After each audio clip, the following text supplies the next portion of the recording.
Friki de Bici, riding my bici around the streets of Valencia, Spain. Full disclosure, because I have said Friki de Bici will always record live, I'm re-recording this intro because, as you'll see in this video, or as you'll hear in this video, the wind was pretty strong. At the intro, it made the audio inaudible. I hope that's not happening right now, because it actually feels kind of windy. Maybe I ride too fast. But either way, in this video, we talk about a dude in Edmonton who, in response to a bike lane being built, acts as if they're going to have a stage of the Tour de France in his backyard every single day. Some data out of Montreal that shows bike lanes take up a very small percentage of the infrastructure. And yeah, just the bike lane controversies with Canada as the strange epicenter. As we ride on this wonderful protected bike lane that connects through Safa to the old city. It's not perfect. Some people use it as a loading zone, as you can see right here. So I got to weasel into the lane, but man, that guy is so fucking cool, right? He lets me weasel in with no problem, and then I'll just shoot back into the bike lane.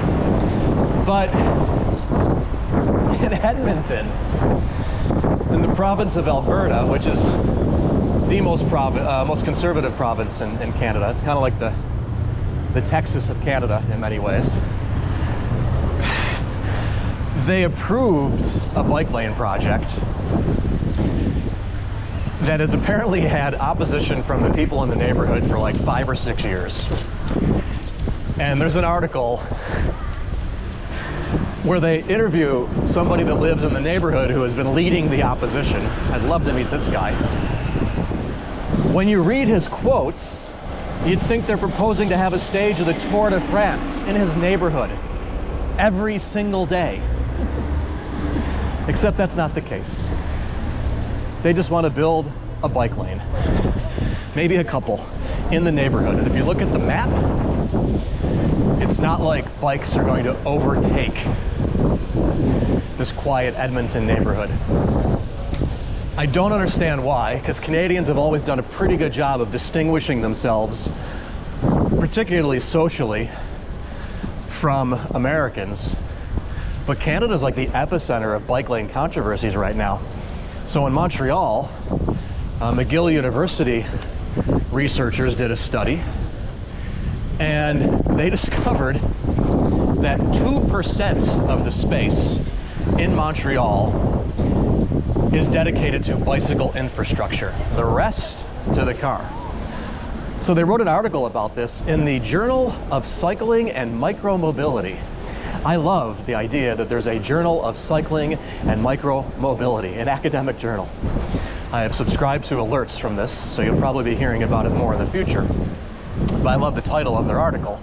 The cars are going to be all right. And you could say that that screams bias. I say it screams objective fact. It's like, yeah, don't have to worry. People get so up in arms at the flow of traffic, and it's somehow going to be dangerous. Like all of these things they come up with just because they see their way of life as somehow threatened. I just don't. Everyone thinks they're under assault when they're not. We're just talking about having a little tiny evening of the playing field.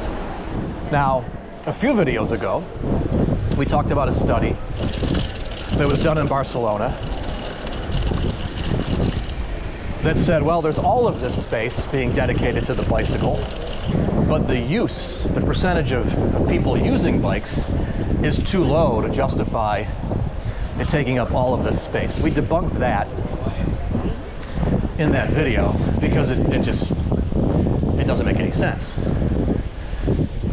It's just using this parallel logic that you can't use for this type of discussion. But then another study was done in Barcelona, which is super encouraging, showing the increase in cycling over the last 5 years as the city has implemented these massive improvements citywide. And I thought, maybe the most encouraging number to come out of this study isn't even about the increase in cycling. It's about how people are using the bike lanes. 64% of the trips in these bike lanes they studied are for commuting purposes, with the remainder being for sports and leisure. Now, when you think about that, that's really pretty cool. It's in the same vein as the Paris number. I forget the exact numbers, but effectively, when Paris implemented this huge bike infrastructure plan, and they did it over a very short period of time, it reversed the numbers in terms of how people got from the suburbs into the city, shifting the majority of the trips from the car to the bicycle. So, in some places, it truly is an example of not only if you build it, they will come, but people will also use bike lanes, use bike infrastructure in really, I don't want to say the right way, but the way that a lot of people intend it to be used when they go so hardcore on promoting it, right? Like, you want bike lanes for a whole bunch of reasons. But one of the big reasons why you want bike lanes is because it's pure insanity to have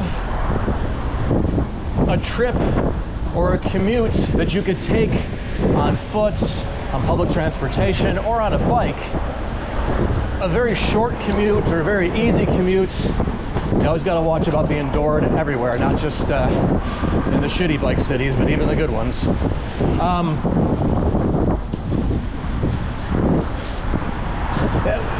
You're going to get a gallon of milk, so you got to hop in your car.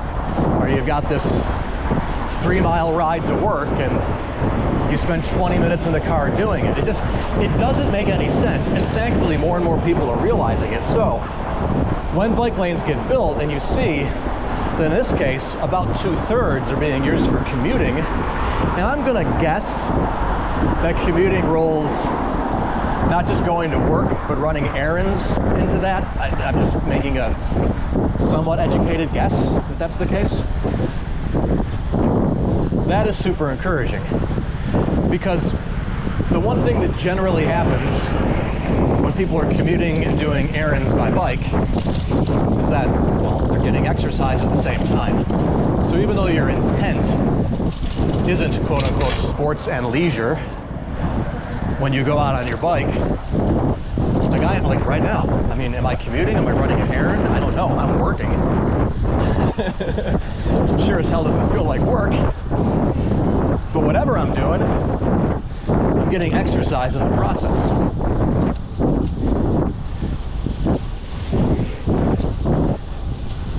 So all of that said, when you look at it that way, which isn't bias, it's just the objective way to look at it. You have to, I mean, I'm sorry, I hate to say you have to. It's so prescriptive, and I don't know, I almost feel like I sound like a dick, but it's just so obvious to me. You have to come to the conclusion that these people that are so adamantly against even the little tiniest encroachment on their car culture, on their prevailing way of life, that they're nuts, they're insane. Like the guy in Edmonton, you're not under siege, pal. You're gonna be able to pull out of your driveway. Like, it's a fucking bike lane, dude. And given how authorities in these cities have to sort of like capitulate to people, it's probably gonna be a shitty bike lane. It's probably gonna be some white paint on the ground.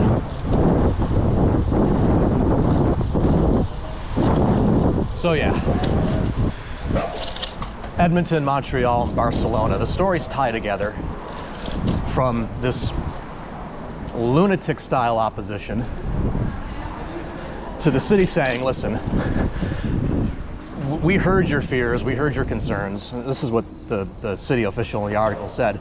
We've taken people's concerns into account. we're not blowing people off. But at the end of the day, we have to strike a balance between carrying out this plan, which we think is the right thing to do, and the concerns of people in the neighborhood. And we don't think that the impact of constructing these lanes and then actually having them there is going to be all that big of a deal. Meanwhile, in Montreal, amid all of these controversies happening in Alberta and in the province of Ontario, you discover that just 2% of the space is dedicated to bikes. 2%. Like, that is a problem. And that's what people are trying to fix. This lopsided allocation of space to the car. Barcelona is actively addressing that.